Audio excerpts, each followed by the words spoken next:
तारांकित प्रश्न यादीतील राखून ठेवण्यात आलेला श्री श्रीकांत भारती व इतर विपसे यांच्या राज्यात बनावट इंजेक्शन्स व औषधी विक्री करणाऱ्यांवर कारवाई करण्याबाबत या विषयावरील तारांकित प्रश्न क्रमांक 8935।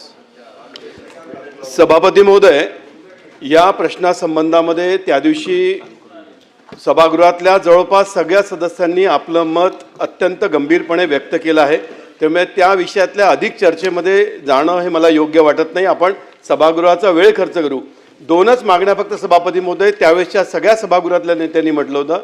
नंबर 1 की जे कलम लागले आहेत, गुन्हे लागले आहेत ते रिस्ट्रक्चर केले पाहिजे, आणि नंबर 2 त्यांच्यावरती मकोका कायदा लावला पाहिजे। हे दोनच विषय त्या दरम्यान होते। बाकी या विषयात अत्यंत गंभीर चर्चा सभागृहाने केली आहे। मला माननीय मंत्री महोदयांना विनंती करायची आहे की या कालावधीमध्ये या दोन विषयासंबंधात त्यांनी काय निर्णय घेतला तो सभागृहाला सांगावा। मंत्री महोदय। सन्माननीय सभापती महोदय, त्या दिवशी 27C कलम तर ह्या संदर्भात कशा पद्धतीची कार्यवाही होते तर मी त्या दिवशी सांगितलं का 3 लाख ते अजीव जन्मठेप अशी कार्यवाही त्या ठिकाणी केली जाते।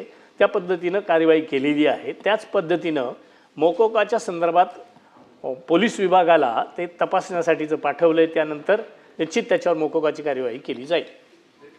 प्रश्न क्रमांक 1 8